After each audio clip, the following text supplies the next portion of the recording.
Hello everyone welcome you all to my YouTube channel. ਤੇ ਅੱਜ ਆਪਾਂ ਡਿਸਕਸ ਕਰਾਂਗੇ ਸਾਡਾ ਸੈਟ ਨੰਬਰ 3 ਸਾਡੀ GS MCQ ਸੀਰੀਜ਼। ਤੇ ਆਲਰੇਡੀ ਮੈਂ 2 ਸੈਟ ਡਿਸਕਸ ਕਰਤੇ ਹੈ, ਤੁਹਾਨੂੰ ਪਲੇਲਿਸਟ ਮਿਲ ਜਾਏਗੀ YouTube ਚੈਨਲ ਤੇ ਇਸ ਪਰਟੀਕੂਲਰ ਵੀਡੀਓ ਦੀ ਜਿਹੜੀ PDF ਹੈ ਉਹ ਤੁਹਾਨੂੰ ਮੇਰੇ ਟੈਲੀਗ੍ਰਾਮ ਚੈਨਲ ਤੇ ਮਿਲ ਜਾਊਗੀ। ਟੈਲੀਗ੍ਰਾਮ ਚੈਨਲ ਦਾ ਨੇਮ ਸੇਮ ਹੀ ਹੈ, GS with Udit ਸਰ।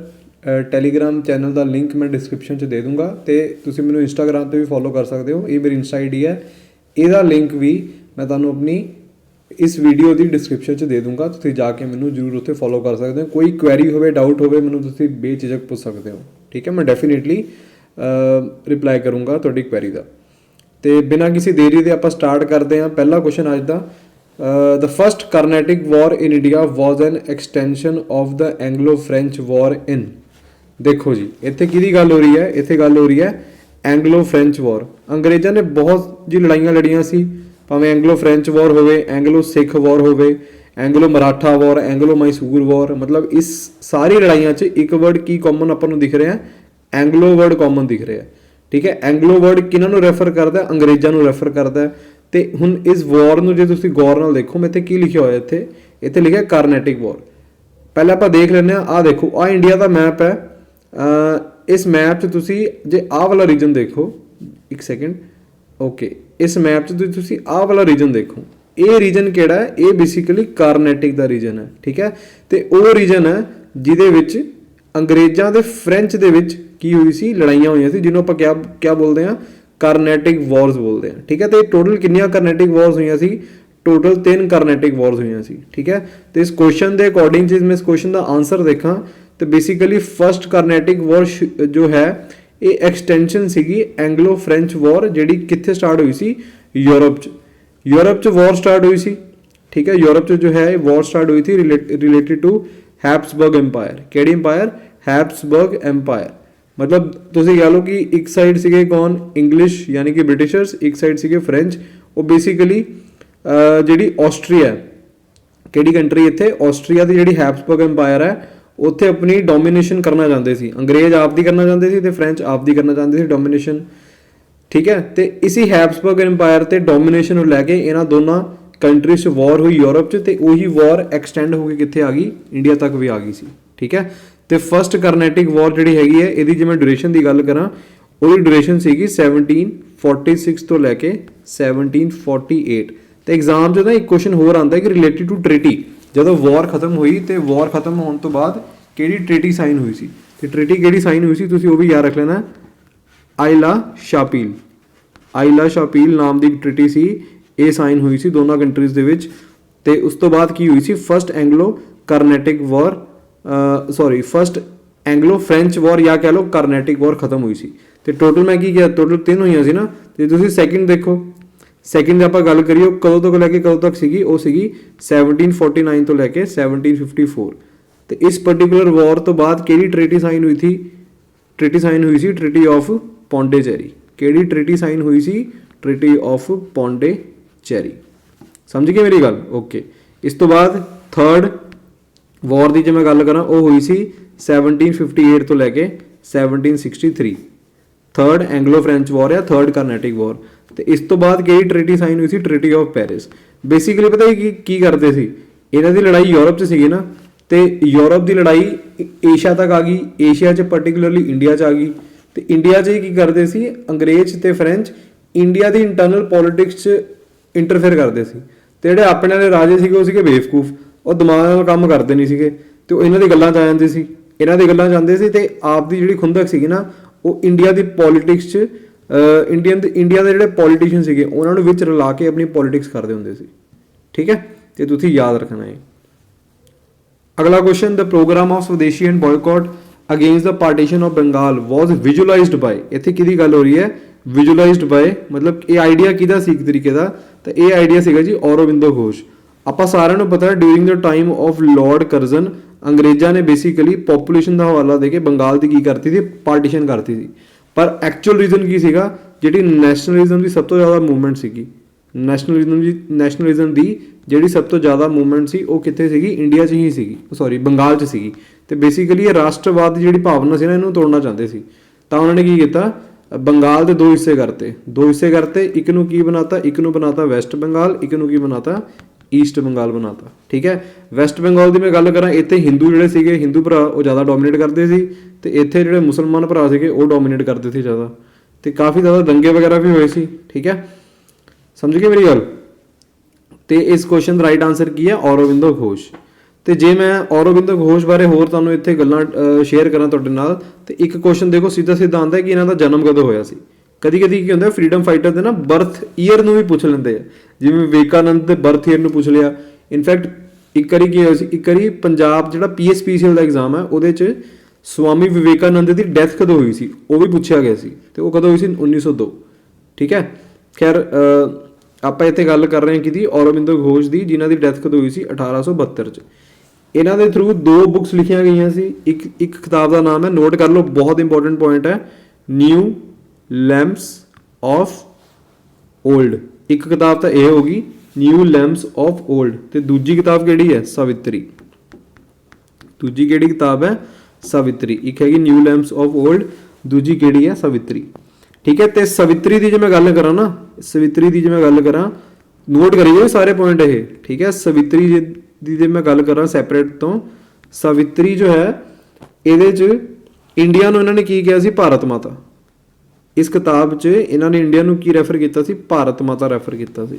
ਠੀਕ ਹੈ, ਤੇ ਜਿਹੜੇ ਔਰੋਬਿੰਦੋ ਘੋਸ਼ ਨੇ ਇਹ ਹੋਰ ਕਿਹਦੇ ਨਾਲ ਰਿਲੇਟ ਕਰਦੇ? ਇਹ ਰਿਲੇਟ ਕਰਦੇ Alipur conspiracy case. Alipur conspiracy case ਨਾਲ ਵੀ ਰਿਲੇਟ ਕਰਦੇ ਆ। ਬੇਸਿਕਲੀ ਪਤਾ ਕੀ ਸੀ ਯਾਰ, ਇਸ ਕੇਸ 'ਚ ਰੇਡ ਕੀਤੀ ਗਈ ਸੀ ਅੰਗਰੇਜ਼ਾਂ ਦੀ, ਜਿਹੜੀ ਉਹ ਸੀਗੀ ਨਾ, ਤੁਸੀਂ ਕਹਿ ਲਓ ਆਰਮੀ ਡਿਪੋ, ਉਹਦੇ 'ਤੇ ਰੇਡ ਕੀਤੀ ਗਈ ਸੀ, ਤੇ ਇਹਦੇ 'ਚ ਔਰੋਬਿੰਦੋ ਘੋਸ਼ ਦਾ ਵੀ ਨਾਮ ਆਇਆ। ਔਰੋਬਿੰਦੋ ਘੋਸ਼ ਦਾ ਨਾਮ ਆਇਆ, ਤੇ ਇਹਨਾਂ ਦੇ ਭਰਾ ਜਿਹੜੇ ਸੀਗੇ ਬਰਿੰਦਰ ਘੋਸ਼, ਉਹਨਾਂ ਦਾ ਵੀ ਨਾਮ, ਦੋਨਾਂ ਦਾ ਨਾਮ ਆਇਆ ਸੀ। ਤੇ ਇੱਕ ਕੁਐਸਚਨ ਆਉਂਦਾ ਕਿ ਅਲੀਪੁਰ ਕੌਨਸਪੀਰੇਸੀ ਕੇਸ 'ਚ ਜਿਹੜੇ ਔਰੋਬਿੰਦੋ ਘੋਸ਼ ਸੀਗੇ ਉਹਨਾਂ ਨੂੰ ਕਿਹਨੇ ਡਿਫੈਂਡ ਕੀਤਾ ਸੀ? ਅਲੀਪੁਰ ਕੌਨਸਪੀਰੇਸੀ ਕੇਸ 'ਚ ਇਹਨਾਂ ਨੂੰ ਕਿਹਨੇ ਡਿਫੈਂਡ ਕੀਤਾ ਸੀ? ਅਲੀਪੁਰ ਕੌਨਸਪੀਰੇਸੀ ਕੇਸ 'ਚ। ਤੇ ਜਿਨ੍ਹਾਂ ਨੇ ਡਿਫੈਂਡ ਕੀਤਾ ਸੀ ਜੀ, ਉਹਨਾਂ ਦਾ ਨਾਮ ਕੀ ਹੈ? ਉਹਨਾਂ ਦਾ ਨਾਮ ਹੈ, ਪਤਾ ਕਿਸੇ ਨੂੰ? ਜੇ ਪਤਾ ਤਾਂ ਕਮੈਂਟ ਸੈਕਸ਼ਨ ਦੱਸੋ ਕਿ ਮੈਂ ਦੱਸਾਂ? ਚਲੋ ਮੈਂ ਦੱਸ ਦਿੰਦਾ। ਇਹਨਾਂ ਨੂੰ ਡਿਫੈਂਡ ਕੀਤਾ ਸੀ CR ਦਾਸ ਨੇ। ਕਿਹਨੇ ਡਿਫੈਂਡ ਕੀਤਾ ਸੀ? CR ਦਾਸ ਨੇ ਡਿਫੈਂਡ ਕੀਤਾ ਸੀ। ਇਹ ਕੁਐਸਚਨ ਕਈ ਵਾਰੀ ਪੁੱਛ ਲੈਂਦੇ ਐਗਜ਼ਾਮ 'ਚ। ਠੀਕ ਹੈ, ਤੁਸੀਂ ਯਾਦ ਰੱਖਣਾ ਹੈ, ਇਹ ਕੁਐਸਚਨ ਭੁੱਲਣਾ ਨਹੀਂ ਹੈਗਾ ਤੁਸੀਂ। ਓਕੇ, ਠੀਕ ਹੈ। ਤੇ ਇੱਕ ਤੁਹਾਨੂੰ ਇਹ ਵੀ ਪੁੱਛ ਸਕਦੇ, ਜਿਹੜੀ ਮੈਂ ਇਹ ਕਿਤਾਬ ਲਿਖੀ ਸੀ ਨਾ, ਨਿਊ ਲੈਂਪਸ ਆਫ ਓਲਡ, ਇਸੀ ਕਿਤਾਬ 'ਚ ਇਹਨਾਂ ਨੇ ਜਿਹੜੀ ਕਾਂਗਰਸ ਦੀ ਮੋਡਰੇਟ ਸੋਚ ਸੀ, ਕਾਂਗਰਸ 2 ਸੋਚਾਂ ਸੀਗੀਆਂ ਨਾ, ਇੱਕ ਮੋਡਰੇਟ, ਇੱਕ ਐਕਸਟ੍ਰੀਮਿਸਟ, ਤੇ ਜਿਹੜੀ ਮੋਡਰੇਟ ਸੋਚ ਸੀਗੀ ਨਾ ਕਾਂਗਰਸ 'ਚ, ਉਸ ਨੂੰ ਔਰੋਬਿੰਦੋ ਘੋਸ਼ ਨੇ ਆਪਣੀ ਕਿਤਾਬ 'ਚ ਕੀ ਕੀਤਾ ਸੀ? ਕ੍ਰਿਟੀਸਾਈਜ਼ ਕੀਤਾ ਸੀ। ਠੀਕ ਹੈ, ਓਕੇ। ਅਗਲਾ question, which among the following organizations came into existence only after the freedom of India? ਇਹ ਬੜਾ ਔਖਾ ਕੁਐਸਚਨ ਨਹੀਂ ਹੈਗਾ, ਸੌਖਾ ਕੁਐਸਚਨ ਹੈ, ਪਰ ਜੇ ਤੁਹਾਨੂੰ ਫੈਕਚੁਅਲ ਨੌਲੇਜ ਨਹੀਂ ਹੈਗੀ ਤਾਂ ਤੁਸੀਂ ਇਹ ਕੁਐਸਚਨ ਅਟੈਂਪਟ ਨਹੀਂ ਕਰ ਸਕਦੇ। ਸਭ ਤੋਂ ਪਹਿਲੇ ਆ ਗਈ ਹਿੰਦ ਮਜ਼ਦੂਰ ਸਭਾ, ਤੇ ਜੇ ਮੈਂ ਇਹਦੀ ਗੱਲ ਕਰਾਂ, ਇਹ ਬਣੀ ਸੀਗੀ 24 ਦਸੰਬਰ 1948 ਨੂੰ। 24 ਦਸੰਬਰ 1948। ਭਾਰਤੀ ਜਨਸੰਘ ਬਣੀ 1951।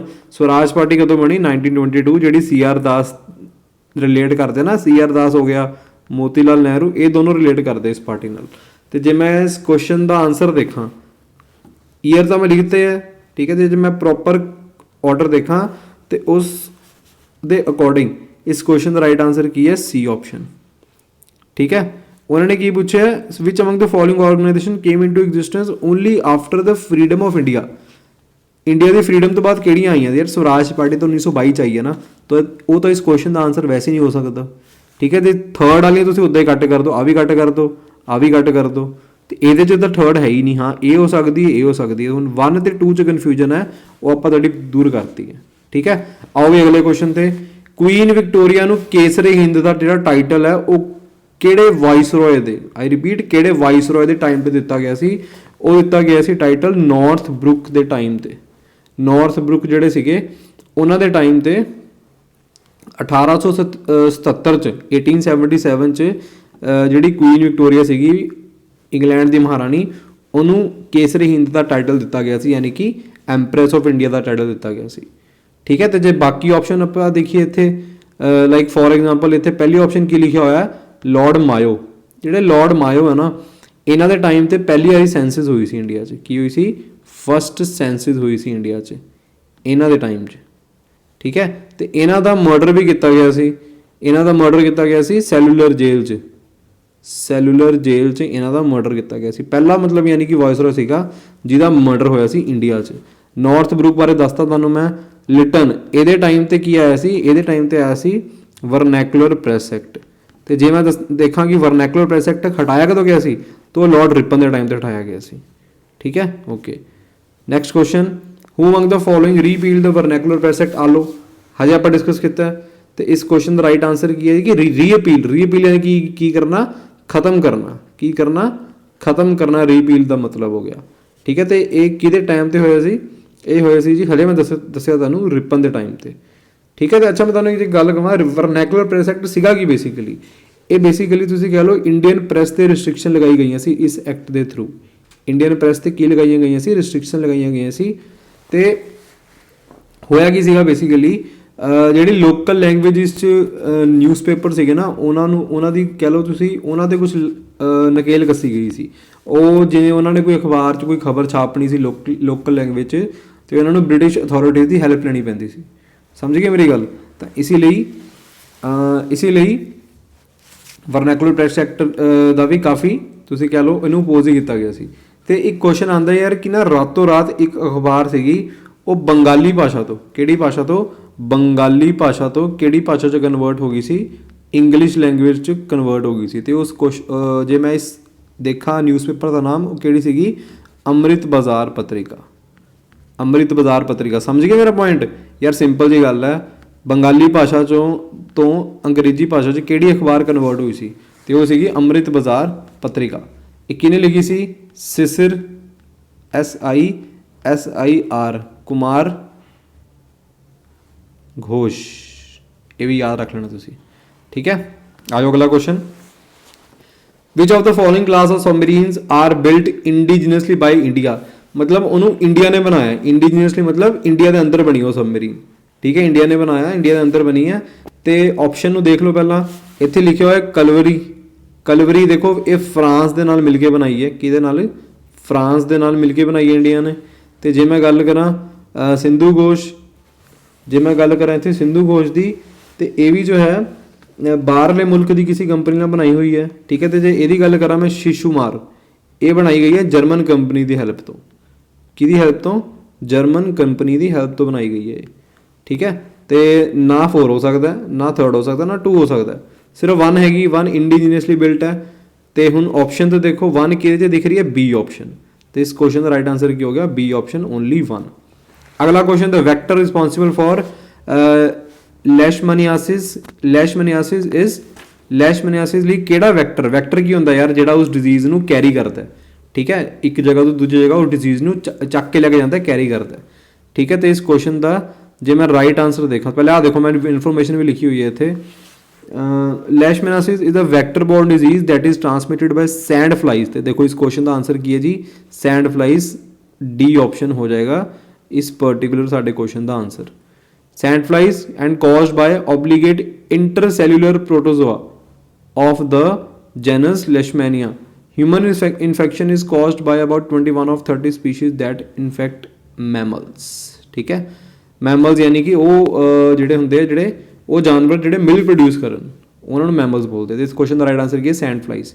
ਇਹ ਕਈ ਵਾਰੀ ਆਇਆ ਹੋਇਆ ਪ੍ਰੀਵੀਅਸ ਈਅਰ 'ਚ। ਠੀਕ ਹੈ, ਦੇਖੋ ਸਪੈਸੀਫਿਕਲੀ ਮੈਂ ਮੈਂਸ਼ਨ ਨਹੀਂ ਕੀਤਾ ਹੋਇਆ ਭਾਵੇਂ, ਪਰ ਜਿਹੜੇ ਵੀ ਮੈਂ ਕੁਐਸਚਨ ਡਿਸਕਸ ਕਰ ਰਿਹਾ ਇਹ ਸਾਰੇ ਦੇ ਸਾਰੇ ਪ੍ਰੀਵੀਅਸ ਈਅਰ ਕੁਐਸਚਨਸ ਹੀ ਨੇ। ਠੀਕ ਹੈ, ਕਿਉਂਕਿ ਪ੍ਰੀਵੀਅਸ ਈਅਰ ਕੁਐਸਚਨ ਤੋਂ ਸਾਨੂੰ ਪਤਾ ਲੱਗਦਾ ਕਿ ਸਾਡੀ ਤਿਆਰੀ ਕਿੰਨੀ ਕਿ ਸਾਨੂੰ ਕਿਸ ਹਿਸਾਬ ਨਾਲ ਪੜ੍ਹਨਾ। ਤੇ ਇਹ ਵੀ ਚਾਂਸਿਸ ਹੁੰਦੇ ਕਿ ਜਿਹੜੇ ਪ੍ਰੀਵੀਅਸ ਈਅਰ ਕੁਐਸਚਨ ਆ ਉਹ ਆਉਣ ਵਾਲੇ ਐਗਜ਼ਾਮ 'ਚ ਰਿਪੀਟ ਵੀ ਹੋਣ। ਠੀਕ ਹੈ, ਤੇ ਬਹੁਤ ਫਾਇਦੇ ਆ ਪ੍ਰੀਵੀਅਸ ਈਅਰ ਕੁਐਸਚਨ ਕਰਨ ਦੇ, ਤੇ ਉਹੀ ਜ਼ਿਆਦਾਤਰ ਆਪਾਂ ਇੱਥੇ ਡਿਸਕਸ ਕਰਦੇ ਹਾਂ। ਹੂ change the name of Bhai Lehna to Angad. ਦੇਖੋ ਭਾਈ ਲਹਿਣਾ ਜਿਹੜੇ ਆਪਣੇ ਦੂਜੇ ਸਿੱਖ ਗੁਰੂ ਸੀਗੇ, ਜਿਨ੍ਹਾਂ ਦਾ ਨਾਮ ਕੀ ਸੀਗਾ, ਗੁਰੂ ਅੰਗਦ ਦੇਵ ਜੀ, ਹੈ ਨਾ। ਤੇ ਇਹ ਗੁਰੂ ਅੰਗਦ ਦੇਵ ਜੀ ਦਾ ਪਹਿਲਾ ਨਾਮ ਕੀ ਸੀਗਾ, ਭਾਈ ਲਹਿਣਾ। ਭਾਈ ਲਹਿਣਾ ਤੋਂ ਹੀ ਕੀ ਬਣ ਗਏ, ਅੰਗਦ ਦੇਵ ਜੀ ਬਣ ਗਏ। ਠੀਕ ਹੈ, ਇਹ ਅੰਗਦ ਜਿਹੜਾ ਨਾਮ ਹੈ ਯਾਨੀ ਕਿ ਗੁਰੂ ਦਾ ਅੰਗ, ਇਹ ਨਾਮ ਇਹਨਾਂ ਨੂੰ ਕਿਹਨੇ ਦਿੱਤਾ ਸੀ, ਇਹ ਨਾਮ ਦਿੱਤਾ ਸੀ ਜਿਹੜੇ ਪਹਿਲੇ ਸਿੱਖ ਗੁਰੂ ਸੀਗੇ। ਤੇ ਪਹਿਲੇ ਸਿੱਖ ਗੁਰੂ ਜੇ ਆਪਾਂ ਦੇਖੀਏ ਕੌਣ ਸੀਗੇ, ਗੁਰੂ ਨਾਨਕ ਦੇਵ ਜੀ। ਕੌਣ ਸੀਗੇ, ਗੁਰੂ ਨਾਨਕ ਦੇਵ ਜੀ, ਜਿਹੜਾ ਇਸ ਕੁਐਸਚਨ ਦਾ ਰਾਈਟ ਆਂਸਰ ਹੈ। ਠੀਕ ਹੈ, ਕਲੀਅਰ ਹੋ ਗਿਆ। ਤੇ ਇੱਕ ਦੇਖੋ ਇੱਥੇ ਤੁਸੀਂ ਗੱਲ ਹੋਰ ਯਾਦ ਰੱਖਣੀ ਹੈ ਭਾਈ ਅੰਗਦ ਜੀ ਬਾਰੇ। ਜਿਹੜੇ ਭਾਈ ਅੰਗਦ ਦੇਵ ਜੀ ਸੀਗੇ ਦੂਜੇ ਸਿੱਖ ਗੁਰੂ, ਇਹਨਾਂ ਨੇ ਬੇਸਿਕਲੀ ਗੁਰਮੁਖੀ ਦਾ ਜੇ ਤੁਸੀਂ ਕਰੋ ਨਾ ਕ੍ਰੈਡਿਟ ਕਿਹਨੂੰ ਦਿੱਤਾ ਜਾਂਦਾ ਹੈ, ਤਾਂ ਇਹਨਾਂ ਨੂੰ ਦਿੱਤਾ ਜਾਂਦਾ ਹੈ, ਜਿਹੜੇ ਆਪਣੇ ਗੁਰੂ ਅੰਗਦ ਦੇਵ ਜੀ ਨੇ।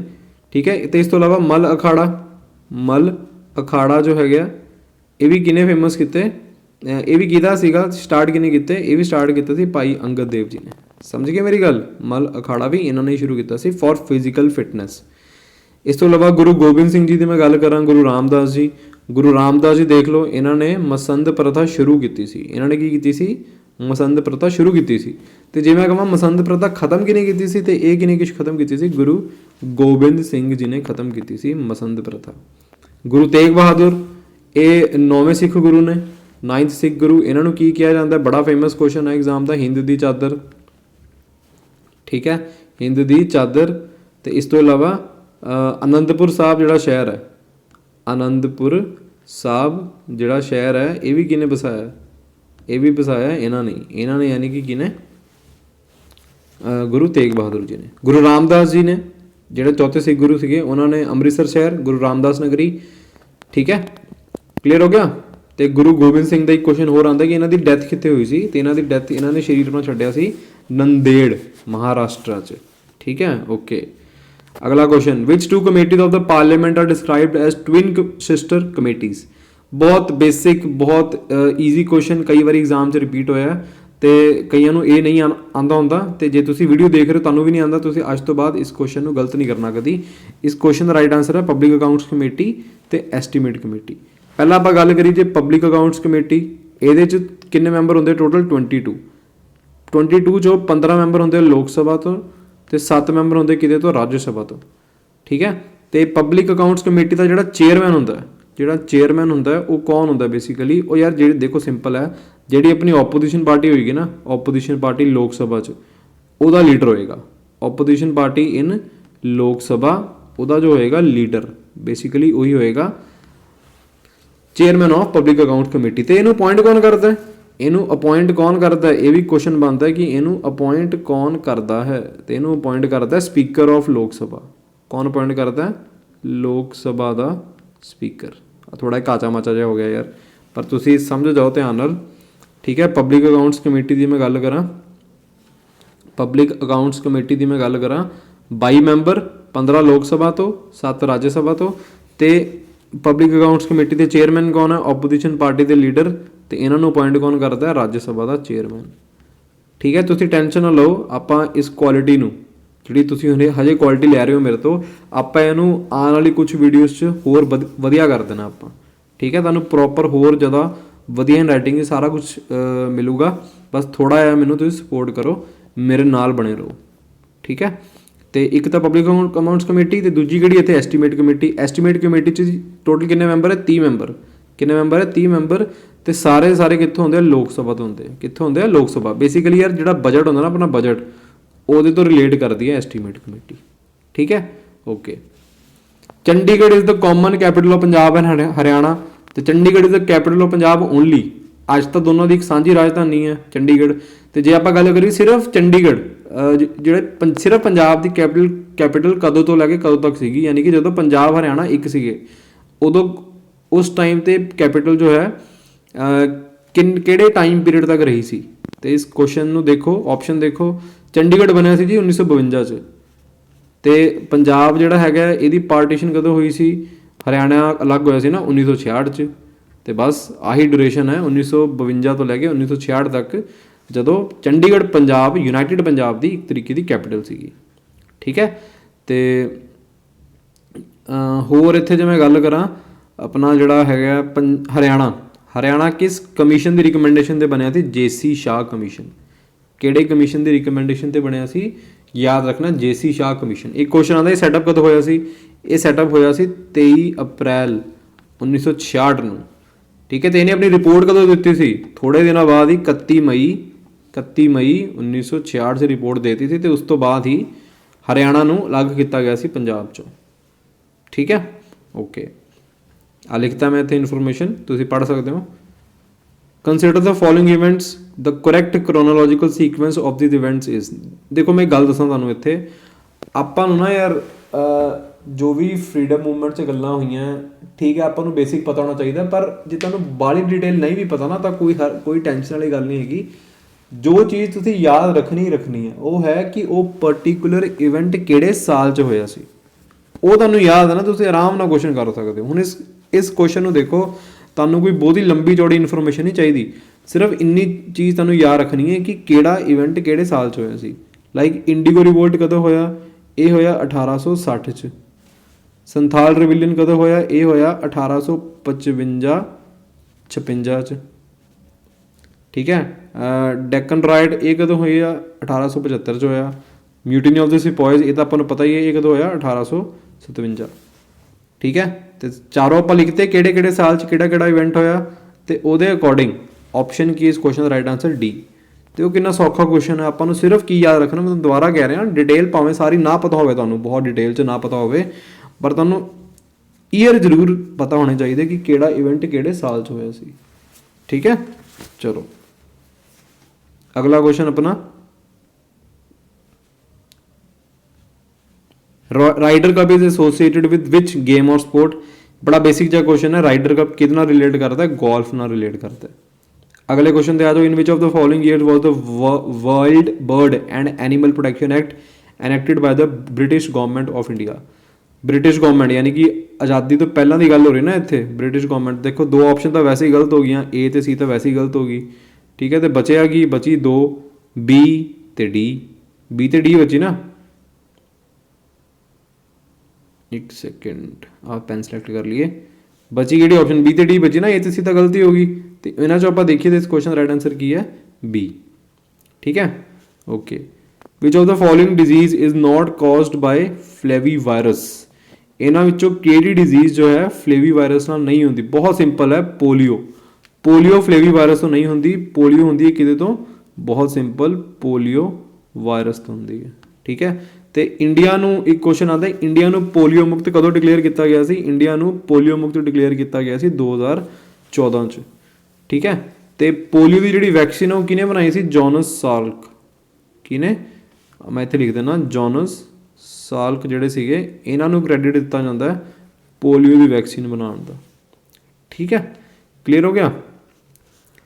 ਆ ਕੁਝ ਇਨਫੋਰਮੇਸ਼ਨ ਲਿਖੀ ਹੋਈ ਹੈ ਰਿਲੇਟਿਡ ਟੂ ਫਲੇਵੀ ਵਾਇਰਸ, ਤੁਸੀਂ ਪੜ੍ਹ ਸਕਦੇ ਹੋ। ਸਕਰੀਨਸ਼ਾਟ ਲਓ, ਨਹੀਂ ਤਾਂ PDF ਤੁਹਾਨੂੰ ਮਿਲ ਜਾਊਗੀ ਟੈਲੀਗ੍ਰਾਮ ਚੈਨਲ ਤੇ। Which of the following places did C Rajagopalachari break the salt law in the year 1930। ਦੇਖੋ ਸਾਲਟ ਲਾਅ ਜਿਹੜਾ ਸੀਗਾ ਨਾ, ਜਿਹੜੀ ਸਿਵਲ ਡਿਸਓਬੀਡੀਐਂਸ ਮੂਵਮੈਂਟ ਹੋਈ ਸੀ, ਉਹਦੇ 'ਚ ਕਈ ਚੀਜ਼ਾਂ ਸੀਗੀਆਂ। ਇੱਕ ਮੇਨ ਚੀਜ਼ ਸੀਗੀ ਕਿ ਸਾਲਟ ਲਾਅ ਤੋੜਨਾ। ਕਈ ਜਗ੍ਹਾ ਸਾਲਟ ਲਾਅ ਤੋੜਿਆ ਗਿਆ। ਫੋਰ ਐਗਜ਼ਾਮਪਲ ਕੇਰਲਾ 'ਚ ਤੋੜਿਆ ਗਿਆ ਸਾਲਟ ਲਾਅ। ਇੱਕ ਬਹੁਤ ਫੇਮਸ ਡਾਂਡੀ ਮਾਰਚ ਤੁਸੀਂ ਸੁਣੀ ਹੋਏਗੀ। ਡਾਂਡੀ 'ਚ ਪਹੁੰਚ ਕੇ ਗਾਂਧੀ ਜੀ ਨੇ ਕੀ ਕੀਤਾ ਸੀ? ਸਾਲਟ ਲਾਅ ਤੋੜਿਆ ਸੀ। ਠੀਕ ਹੈ। ਤੇ ਉਸ ਤੋਂ ਬਾਅਦ ਗਾਂਧੀ ਜੀ ਨੂੰ ਅਰੈਸਟ ਕਿੱਥੋਂ ਕੀਤਾ ਗਿਆ ਸੀ? ਧਾਰਸੇਨਾ। ਇਹ ਕੁਐਸਚਨ ਬਹੁਤ ਵਾਰੀ ਪੁੱਛਿਆ ਗਿਆ ਵੇਰੀਅਸ ਐਗਜ਼ਾਮ 'ਚ ਕਿ ਗਾਂਧੀ ਜੀ ਨੂੰ ਬਈ ਅਰੈਸਟ ਕਿੱਥੋਂ ਕੀਤਾ ਗਿਆ ਸੀ? After this particular salt march, ਤੇ ਉਹਨਾਂ ਨੂੰ ਅਰੈਸਟ ਕੀਤਾ ਗਿਆ ਸੀ ਧਾਰਸੇਨਾ ਤੋਂ। ਤੇ ਜੇ ਆਪਾਂ ਇੱਥੇ ਗੱਲ ਕਰੀਏ ਸੀ ਰਾਜਗੋਪਾਲਚਾਰੀ, ਇਹਨਾਂ ਨੇ ਆਪਣਾ ਜੋ ਹੈ ਸਾਲਟ ਲਾਅ ਯਾਨੀ ਕਿ ਤੋੜਿਆ ਕਿਤੇ ਸੀਗਾ। ਠੀਕ ਹੈ। ਤੇ ਇਸ ਕੁਐਸਚਨ ਦਾ ਜਿਹੜਾ ਮੈਂ ਰਾਈਟ ਆਂਸਰ ਦੇਖਾਂ ਤਾਂ ਇਸ ਕੁਐਸਚਨ ਦਾ ਰਾਈਟ ਆਂਸਰ ਹੈ ਏ ਆਪਸ਼ਨ। ਏ ਆਪਸ਼ਨ ਹੈ ਇਸ ਕੁਐਸਚਨ ਦਾ ਰਾਈਟ ਆਂਸਰ, ਵੇਦਰਨਿਆਮ। ਠੀਕ ਹੈ। ਸਾਊਥ ਦਾ ਨਾਮ ਹੈ, ਸ਼ਾਇਦ ਪ੍ਰੋਨਾਊਂਸ ਮੈਂ ਗਲਤ ਕਰ ਰਿਹਾ ਹੋਵਾਂ, ਬਟ ਤੁਸੀਂ ਧਿਆਨ ਰੱਖ ਲਓ ਆਪਸ਼ਨ ਏ। ਠੀਕ ਹੈ। ਵੇਦਰਨਿਆਮ।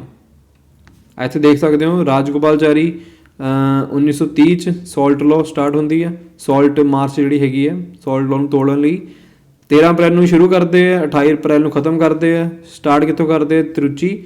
ਪਹੁੰਚਦੇ ਕਿੱਥੇ ਆ? ਜਿਹੜਾ ਆਪਣਾ ਆਨਸਰ ਸੀਗਾ ਵੇਦਰਨਿਆਮ।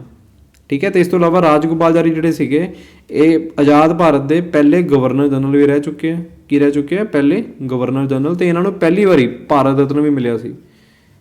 3 ਬੰਦਿਆਂ ਨੂੰ ਮਿਲਿਆ ਸੀ ਭਾਰਤ ਰਤਨ, ਉਹਨਾਂ 'ਚੋਂ ਇੱਕ ਇਹ ਵੀ ਸੀਗੇ। ਇਹ ਕੌਣ ਭਲਾ? ਸੀ ਰਾਜਗੋਪਾਲਚਾਰੀ।